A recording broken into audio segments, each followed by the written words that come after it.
ये मेरे चैनल की पहली स्टोरी है। इसके बाद और भी मजेदार और रहस्यमयी कहानियां आने वाली हैं। तो आप जल्दी से मेरे चैनल को सब्सक्राइब करें और सपोर्ट दिखाएं। साथ ही मेरे चैनल की मेंबरशिप भी खरीद लीजिए, जिससे मुझे फाइनेंशियली भी मदद मिलेगी। आप सभी का शुक्रिया।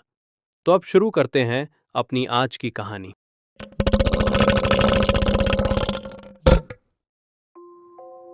जंगल जो आज भी मेरा पीछा करता है। मेरा नाम मैट विल्सन है। मैं यूएस आर्मी का सोल्जर हूं, या शायद था। ये कहानी मैं किसी रिकॉर्ड के लिए नहीं बता रहा। मैं ये इसलिए बता रहा हूं क्योंकि अगर कल मैं मर जाऊं तो कम से कम किसी को सच्चाई पता हो। 3 साल पहले हमें एक मिशन दिया गया। साउथ अमेरिका के घने जंगल, इतने घने कि दिन में भी धूप जमीन तक नहीं पहुंचती। ऑफिशियल ब्रीफिंग में कहा गया, scientific research support, unknown biological readings. पर हम सब जानते थे, जब आर्मी साइंटिस्ट को प्रोटेक्शन चाहिए होती है तो मामला फॉसिल से कहीं आगे होता है। हम 6 लोग थे: कैप्टन हैरिस, जेक, नोलन, रुइज, टॉम और मैं। पहले ही दिन कुछ गलत लग रहा था। जंगल खामोश था, बहुत ज्यादा। न कीड़े, न पक्षी, बस हमारी सांसें। जीपीएस काम नहीं कर रहा था, कंपास घूम रहा था। जेक ने हंसने की कोशिश की, बर्म्यूडा ट्रायंगल का जंगल वर्जन होगा। किसी ने जवाब नहीं दिया। शाम ढलते ढलते हवा बदल गई। उसमें सरांध थी, जैसे कुछ बहुत पुराना और बहुत बड़ा मर चुका हो या छुपा हो। पहली रात हमने कैंप लगाया। मैं वॉच पर था और तभी मुझे जमीन में वाइब्रेशन महसूस हुआ। पहले हल्का, फिर थोड़ा तेज, धप धप। मैंने कैप्टन को इशारा किया। तभी टॉम ने कांपती आवाज में कहा, सर, ट्रीज मूव कर रहे हैं। मैंने देखा, पेड़ सच में हिल रहे थे। फिर एक पेड़ ऐसे गिरा जैसे किसी ने लात मार दी हो। और तब वो आवाज आई, सांस, बहुत भारी, बहुत गहरी, जैसे कोई पहाड़ जिंदा हो और हमारे पास खड़ा हो। नोलन ने नाइट विजन उठाया।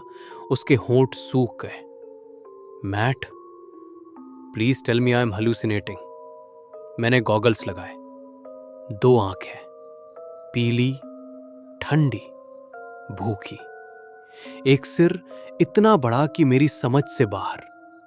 उसकी खाल पर पुराने जख्म थे, जैसे ये पहली बार नहीं लड़ रहा हो। टी-रेक्स।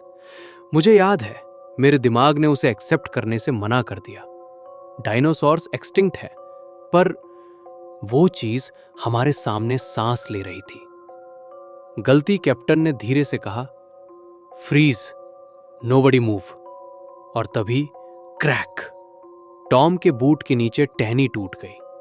टीरेक्स की गर्दन घुमी। उसकी आंखें सीधी टॉम पर।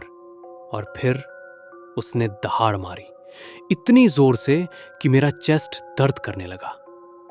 केओस। रुइज भागा। गलती। टीरेक्स ने उसे ऐसे उठाया जैसे इंसान चींटी उठाता है। एक चीख जो आधे में ही कट गई। हमने गोलियां चलाईं, बेकार। वो बस और गुस्से में आ गया। भागते हुए हमने एक पुरानी कंक्रीट स्ट्रक्चर देखी, रिसर्च बंकर। हम अंदर घुसे, दरवाजा बंद किया।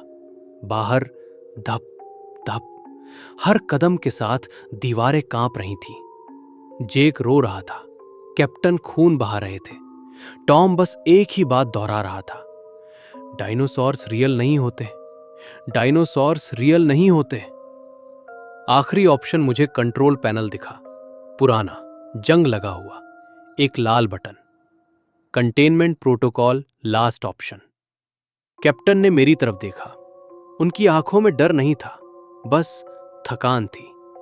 उन्होंने कहा, मैट, डू इट। मैंने बटन दबाया।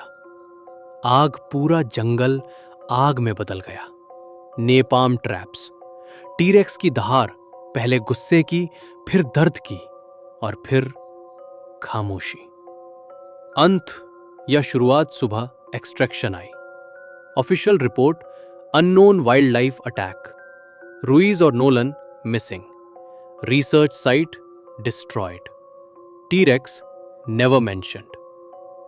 पर सच बताऊं, मरते वक्त उसकी आंखों में डर नहीं था, बल्कि कॉन्फिडेंस था। जैसे वो जानता हो कि हम सिर्फ एक थे।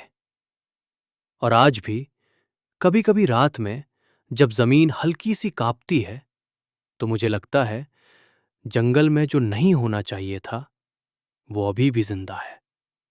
और शायद हमने बस उसका रास्ता रोका था, उसे खत्म नहीं किया।